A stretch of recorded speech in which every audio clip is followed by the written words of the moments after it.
bismillaahir rahmaanir rahiim nabadda wadayaal ku soo dhawaada xogta wararka ee maanta qodobada ku jira ee aad ku daawan doontaan waxa kamid ah dawladda Ingiriiska waxa ay ka hadashay arrimaha doorashooyinka Soomaaliya duulimaadyada Soomaaliya ee caalamiga ah maanta ayaa la filayaa in dib loo furo sidoo kale waxaad ku daawan doontaan barnaamijkeena 12,000 ayuu marayaa qiimaha qof lagu duugo wadanka Mareykanka wadanka Australia aan iraahday gaar ahaan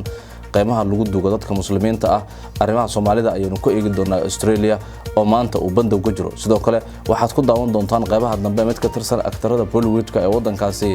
India oo la sheegay in coronavirus awgii cusbitaal u galay dabadeedna uga baxay qodobadaas iyo wixii kale ku soo kordhay barnaamijkeena subax ku daawan doontaan oo mar kale iyo xogta wararka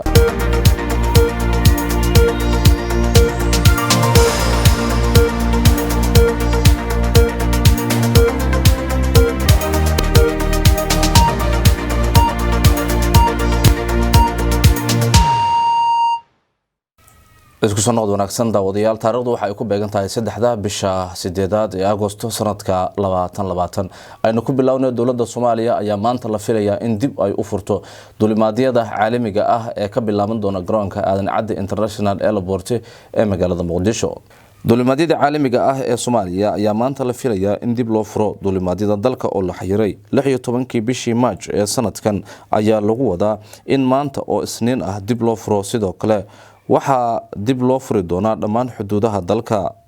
dhanka kale laanta socdaalka iyo jinsiyadaha Soomaaliya waxa ay shuruud ku xirtay dadka soo galootiga ah taasi oo ah in qof walba uu wato shahaado caafimaad oo cadeynaysa in uu ka badqabo cudurka COVID-19 soddonka bishii July ayay golaha wasiiradu ansixiyeen in dib loo furo safarada Soomaaliya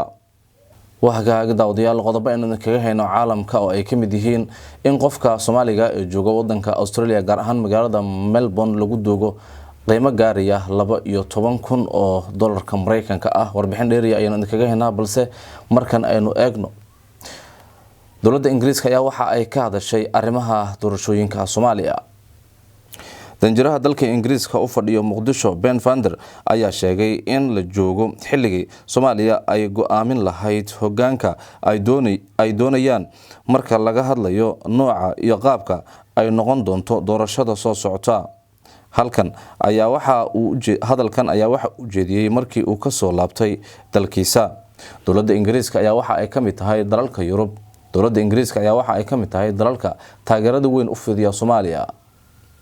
iminkana aynu eegno Australia Soomaalida ku dhaqan magaalada Melbourne ee wadankaasi Australia ayaa waxa ay sheegeen in qiimaha qubuurta ee wadankaasi ay marayso 12,000 oo dollar waxaana ay lacagtaasi qaas u tahay qubuuraha muslimiinta ee wadankaasi Australia sidoo kale Soomaalida waxa ay sheegeen in haatan ay soo dejiyeen hab cusub oo labadii qofoodba la gelinaya hal qabri maadaama ay lacagta aad u farabadatay dhulka ay siiyeen Australiankuna uu yar yahay Soomaalida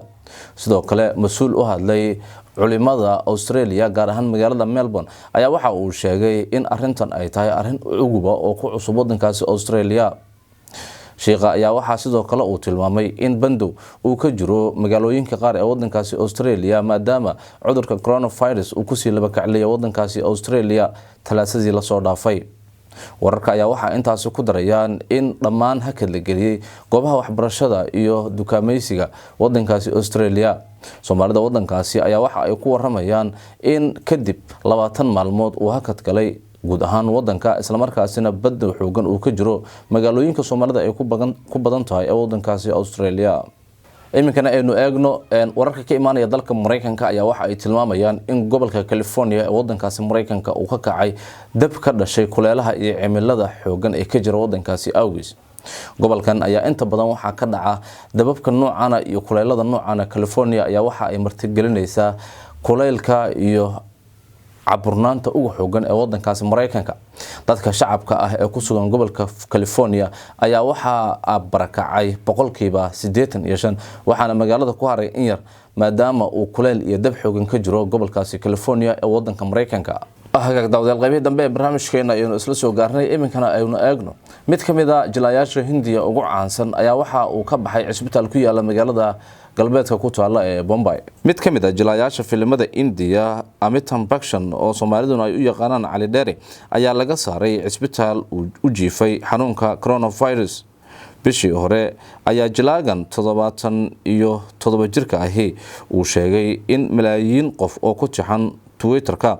asagu uu leeyahay uu qabo coronavirus. maanta oo isniina ayuu sheegay in dadka jecel in cisbitaalka uu ka saaray isla markaasina la geeyay guriga uu ka degan yahay wadankaasi Hindiya. waxa uu uga mahad celiyay taageerayaashiisa ducadii, sidoo kalena waxa uu u mahadnaqay shaqaalaha cisbitaalka Nanatati Hospital ee ku yaala Mumbai oo uu sheegay in ay u fidiyaan daryeel caafimaad oo aad u heersareeya. qaybihii dambe ayaan isla soo gaarnay imankana aynu eegno saadaasha hawada. maanta magaalada Muqdisho ee caasimada dalka ilaa xalay waxaa ka jira qabow daran oo dadka qaarkiisna ay ku sheegayaan in uu wato dabeel yar oo u muuqato nooca duufaanta.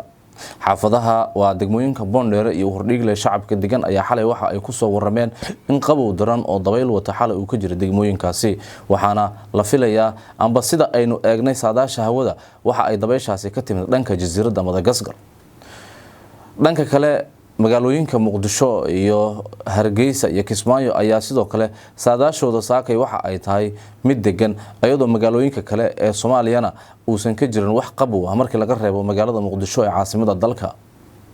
haddii aynu soo koobno saadaasha hawada anagoo eegayna magaalooyinka ugu waaweyn Soomaaliya ee Hargeysa iyo Muqdisho iyo Kismaayo, magaalada Muqdisho ee caasimada dalka qorraxda saaka waxa ay soo baxday 5:59 daqiiqo, waxaan la filayaa inay dhacdo 6:11 daqiiqo, waxayna maraysa 26 degrees centigrade. magaalada Hargeysa 5:54 ayay soo baxday cadceedu, waxaana la filayaa inay dhacdo 6:16 daqiiqo, waxaana ay maraysaa heerkulkeedu 28 centigrade. Kismaayo 6:13 daqiiqo ayay qorraxdu soo baxday, waxaana la filayaa inay dhacdo 5:19 daqiiqo, waxaana heerkulkeedu maanta magaalada Kismaayo uu marayaa